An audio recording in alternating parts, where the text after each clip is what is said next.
Magandang araw sa lahat ng subscribers, listeners, and followers ng Larga Na Podcast. Ito ang ating episode 31. Ang title po ng ating episode, ang Thunderbird Tres Amigos. Yan. Ang tatlong magbabarkada sa pamilya ng Thunderbird. Pabatiin po muna natin. Unahin na natin yung hindi natin pwedeng ihuli ang Vice Mayor kung nasan tayo ngayon. Ang Vice Mayor ng Pasay City, wala pong iba kundi si Vice Mayor Mark Calixto. Bati po kayo, Vice. Thank you, Migs. Binabati natin lahat ng viewers saka followers ng Larga Na Podcast. Hello po sa inyo. Okay, from Dipolog naman, ang ating kaibigan, matagal ng Thunderbird endorser, Sir Bentoy C. Sir, bati kayo sa ating mga followers. Hello po, mayong buntag diha sa tanang mga Bisaya. Mayong buntag. At ang kilalang-kilala sa social media, JU Moneymaker at si Boss Munso. Yung ba? Tama ba, sir? JU Moneymaker at Boss Munso. Mr. James Uy ng Batangas. Magandang hapon ho sa inyo lahat. Andito pa rin po kami sa SMX Convention Center dahil ongoing pa rin ho ang Philippine Leaders Festival. At lahat ng aking mga kasama ngayon ay merong booth dito. Simulan natin muna ang reaction ni Sir Mark, ni Vice Mark. Vice, kamusta tong PBF? Ano pong kayo hong nag-cut ng ceremonial ribbon cutting? Anong epekto nito sa industriya ngayong panahon ng December na gumawa ho tayo ng ganitong event? Kasi itong PBF natin, Migs, first time to ngayon, ngayong taon na to, at first time din na nangyari na may PBF. Kaya siguro under ano pa tayo ngayon. Pero despite kahapon, maganda naman ang mga tao, ay madami-dami naman ang tao kahapon. Kaya expect natin hanggang Sunday, mas nadami pa yung tao. O kahapon, Vice, sinara tong Macapagal Avenue dahil may Metro Manila Film Festival nung hapon. Pero marami pa rin tao. Sinaga pa rin ang tao pumunta dito sa SMX. Ano tingin nyo, bakit ganun ho ang desire ng mga bayang sabungero natin na kahit umulan, bumagyo, magka-traffic, talagang pupunta? Kahapon nga nung bandang 3 p.m., sarado na kasi pumarada yung sa MMF pelikula. Kaya despite that, alam mo naman, pagpasyon nila yung manok. Kahit ano pa yan, pupuntahan nila itong SMX eh. Si Sir Bentoy naman. Sir, Yes, from boss. Mindanao, bumiyahe kayo dito para lang dito sa PBF. Kamusta? Did this event meet your expectations? Opo, kasi di ba po ba first time po? First time. Okay naman po. Okay po. Si Sir James naman, isa sa mga pinipilahan na booth dito sa PBF. Sir James, kamusta po ang sales nyo so far? Kahapon maganda naman. 6 lang natira sa amin. Ilan po ang dala ninyo kahapon? Total 220. 226 lang natira. Ang nabenta, 214. Grabe. Talagang money maker. Ano ho ang mga bloodlines na kadalasan binibili sa inyo? Yun, yung money maker. Tapos yung hats natin. Kaya yung sweater. Bakit ho naging money maker yung inyong bulik? Bakit yung tinawag na money maker? Gumagawa, nung umpisa pa lang, gumagawa na siya ng pera sa farm. Kaya pinangalan namin siya ng money maker. In what way siya gumagawa? Sa benta ba or sa panalo? Nung umpisa, hindi naman ako nagbebenta. Lahat laban lang. Kaya doon nagpapanalo. Tapos ngayon lately, hindi na ako naglalaban. Buyer na lahat bumibili. Kaya ang nilalaban ko, yung mga tira na lang. Okay. O mamaya, discuss natin yung mga bloodlines ng bawat farm po ninyo. So ngayon, siguro maganda pag-usapan natin as Thunderbird endorsers. Siguro simulan natin kay Sir Bentoy kasi tama ba kayong una, kahit kayong pinakabata dito, kayong unang endorser bago si Vice Mark at saka si Sir James. Ilang taon na po kayong Thunderbird endorser? Siguro 2015 po. Siguro mga 10 years. Mga 10 years na. Anong pakiramdam bilang isang Thunderbird endorser mula sa Mindanao? Tapos, anong naitutulong po ng pagiging endorser sa inyong farm? Marami po. Boss Migs, kasi si Thunderbird, hindi po kami pinababayaan. Tapos every year, halos yung Thunderbird family, parang family ko na rin po yung mga endorsers kasi sa isang taon, parang pang 5 expo po namin ito. Tapos every year may Thunderbird Challenge po. Sama-sama na po yung mga wife namin, mga parang pamilya na po talaga. Iba na yung bonding, parang magkakilala na po kami lahat. Oh, Masaya po. Pamilya na. Thunderbird Opo, family opo, na. Thunderbird family na po. Nabanggit niyo po yung Thunderbird Challenge nung nakaraan sa Bukidnon. Bukid nun. Vice Mark, kwento niyo sa amin yung experience niyo during the Thunderbird Challenge sa Bukidnon. Yung Bukidnon Challenge, first time ko din na malayo. Kasi yung una kong sali, tatanda ko, Manila Challenge. Kasi itong Bukidnon Challenge, doon naman sa Bukidnon, Mindanao, di ba? Kaya challenging talaga ang mapasama sa Thunderbird Challenge. Kaya every year talagang aasamin mo mag-challenge. Dahil mga endorser yung mga kasama mo doon. Talagang pag nag-champion ka doon, parang kayang-kaya mo sila lahat eh.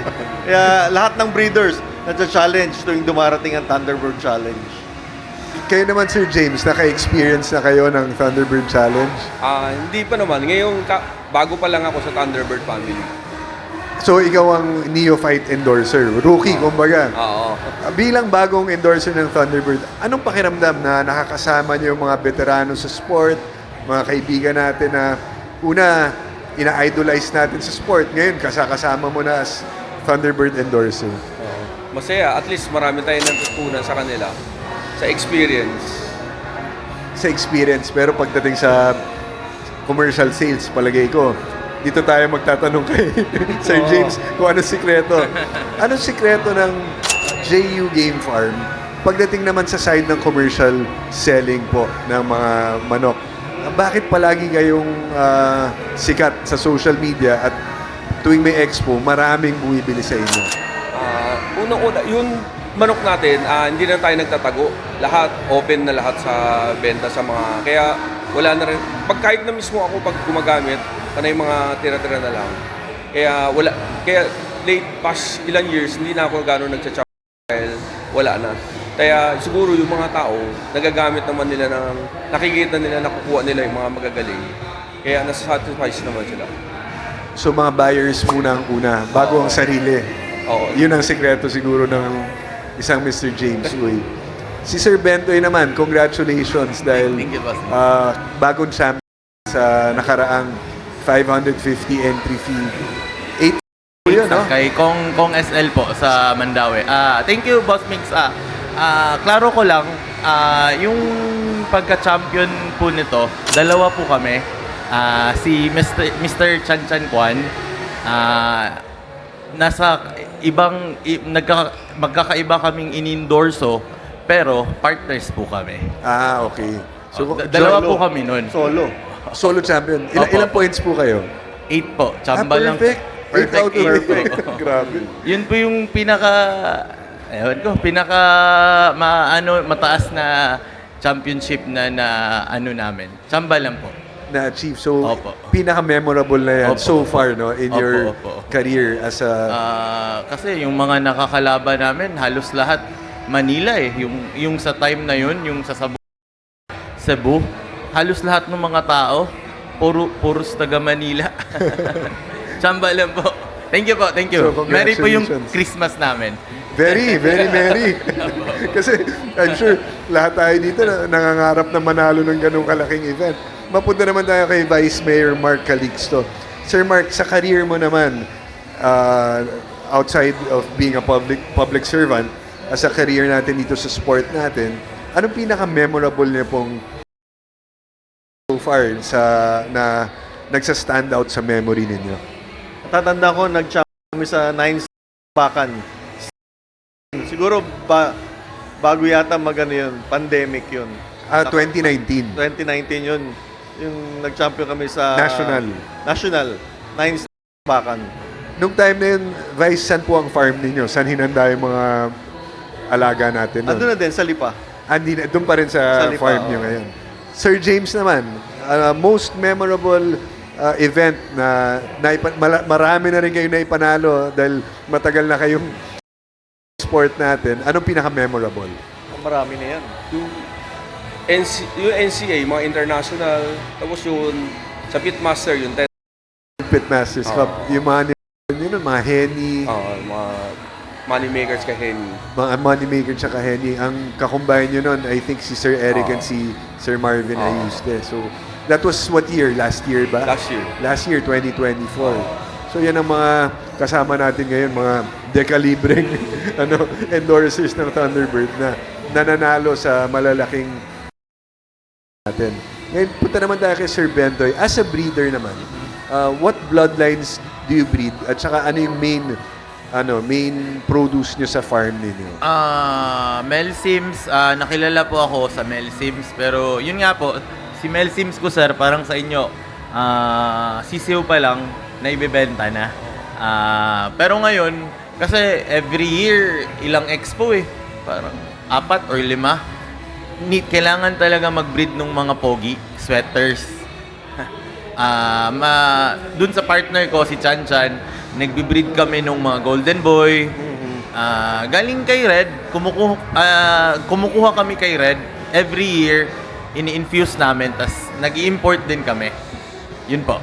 Itong Mel Sims Black Spoon ninyo, anong fight nila? Anong physical conformation nila? Anong nagustuhan nyo sa mga Mel Sims? Gusto ko yung kulay. Dati, aggressive. Pero every year, anong tawag dito? Ini-experiment ko sila every year. This year, nakuha ko na yung gusto ko na parang kompleto na lahat. Angat, umiilag. Kasi dati yung black, sugod lang ng sugod ngayon, okay na. Na-temper nyo na yung ugali nila.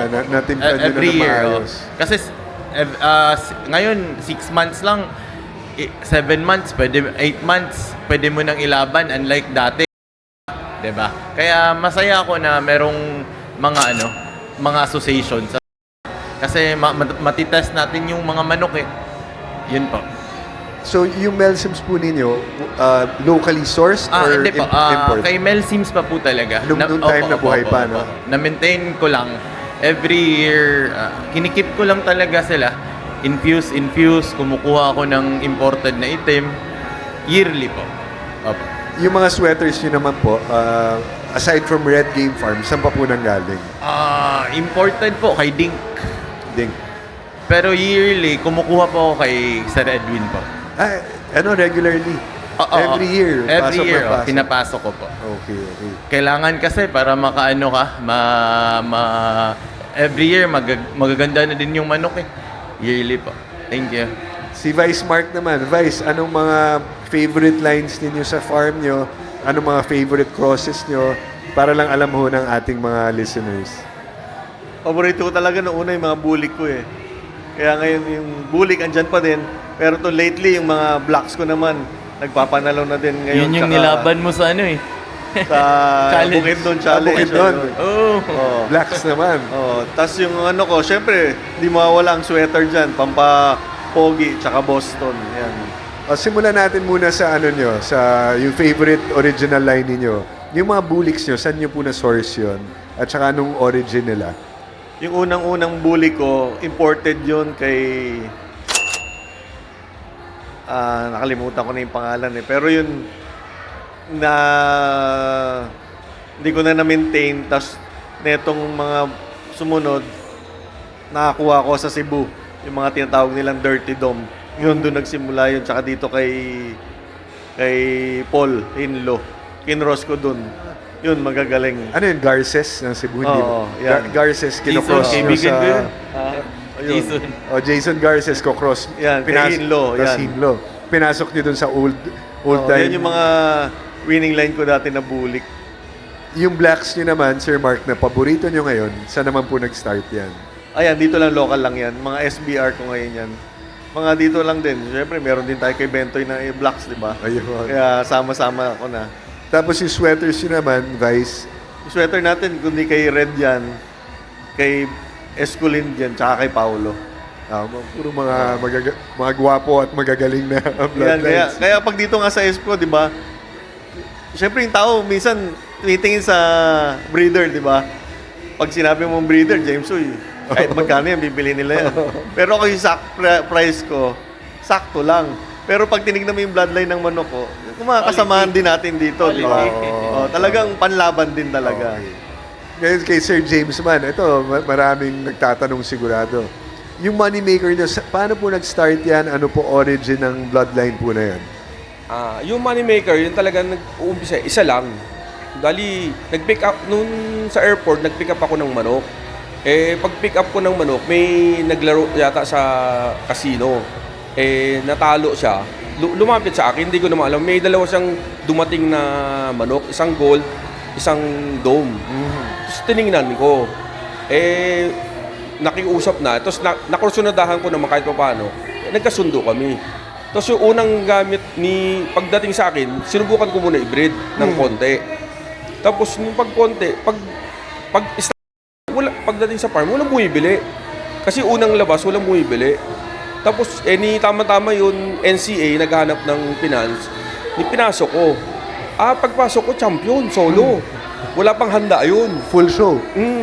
Tapos, isang linggo na naman, naghanap na naman ng book. Yung kapatid niya, pinasok ko na naman ulit.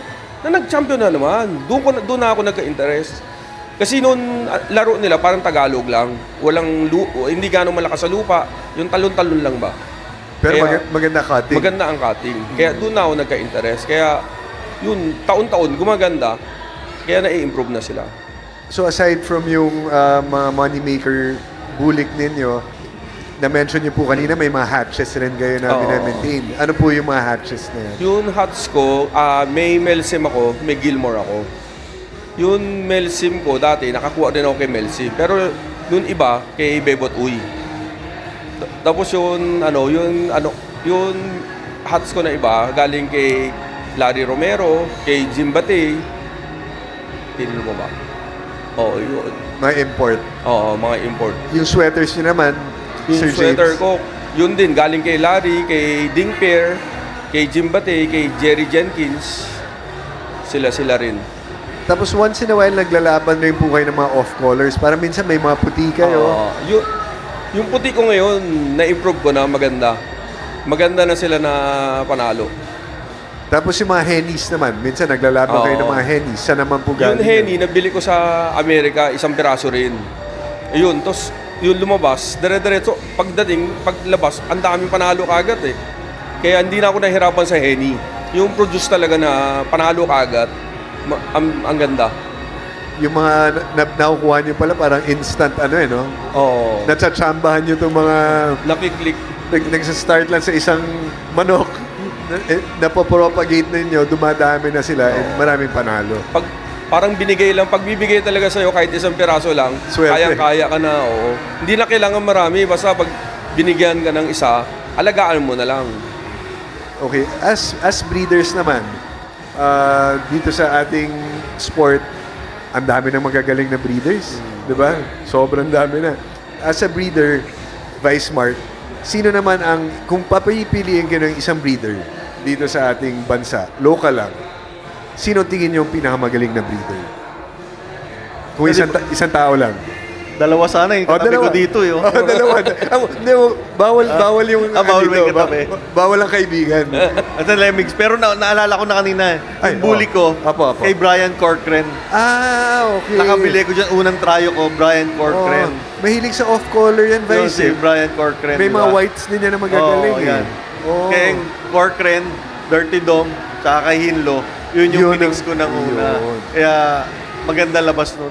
Alam niyo na recipe ni Vice Mark sa bulik niya. Ayun, Vice, mabalik tayo sa tanong na palaging tinatanong sa amin ng audience namin. Sino ang hinahangaan mo kung isang breeder lang sa Pilipinas? Bukod dyan sa dalawang katabi natin. Siguro kay Paolo Malbar na lang ako. Paolo Malvar. Bakit po, Vice? Anong nagustuhan mo sa programa niya, the Kasi way... nakikita ko talaga, focus talaga siya doon sa breeding niya hanggang sa tsaka maganda yung consistency niya. As a breeder na, no? Every year, yung napoproduce niya, uniform. Oo, uniform. Tsaka sabihin ko na yung pangalawa. Oh, yan. Consistent din. si Budjit. Ayun, Diba? okay. Mga consistent sa labanan yan. Sa mga kapwa Thunderbird endorses din, no? So kay Vice Mark, si Pres Pao Malvar ng Tarlac at saka si Ma'am Budjit Aguilar ng Las Piñas. Kay Sir Bentoy naman, isa lang, kung pwede isa. Breeder, sir. Breeder, ang tingin mong magaling na breeder para sa'yo? Walang bias, sir. Walang bias. Si Red pa rin po. Red Game Farm. Kasi, yun nga po, every year kami ni Chan, bumibili ako ng materyales sa imported. Ang dami, kahit kanino na lang para makasabay ka sa uso, 'di ba? Kukuha ka ng mga sikat na Amerikano. Pero pag binibreed namin 'yan, nakita kasi namin yung kay Red, iba talaga eh. Yung Red pag i-breed mo ang anak, ganun pa rin. Yung mga Amerika, pag binibreed mo, iba eh, mabalahibo, iba. Yung sa kanya parang 1 to 10, ganyan talaga yung lahat ng result. So pag nag-breed ho kayo ng galing sa Red Game Farm, yung offspring, Ganun din. nakukuha doon sa parent stock. And naisip, tinatanungan namin, paano niya iba kasi yung selection nila, iba sila nagsiselect. Ay, Parang perfect talaga. yun ang masarap matutunan, kung paano nila ginagawa yun. Ibang selection nila.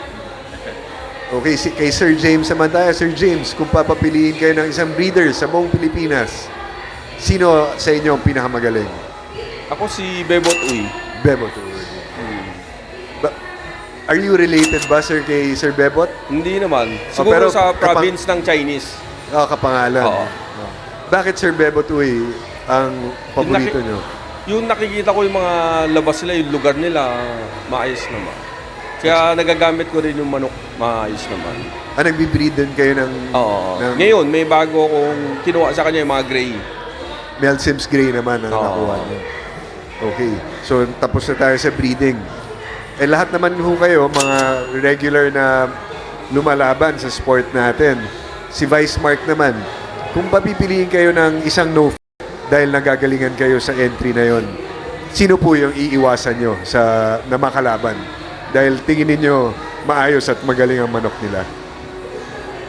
Ang hirap ng tanong mo.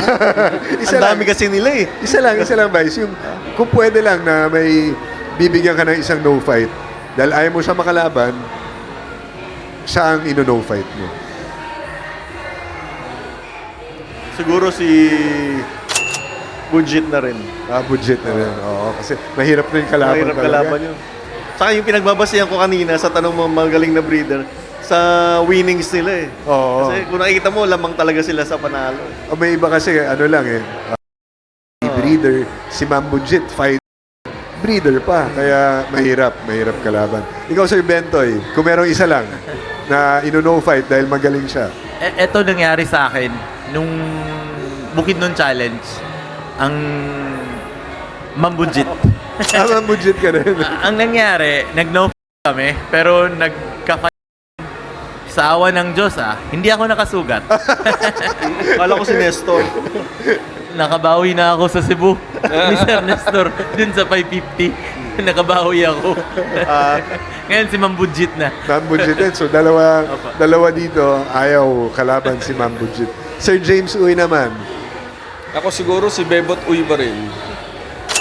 Yung Ngayon, lalo na ngayon, pikam manok na. Patrick Antonio Bebot Uy combination. Yun ang no fight ni Sir James. Magagandang choices. At saka, sila ang mga mga top na palaging kino-comment dito sa podcast namin na maraming talaga nag-iidolo kay Sir Bebot, Sir Patrick, at saka kay Ma'am Budget. So, mapunta naman tayo sa ating before we go, any parting words for our audience? Siguro simulan naman natin kay Vice Mark.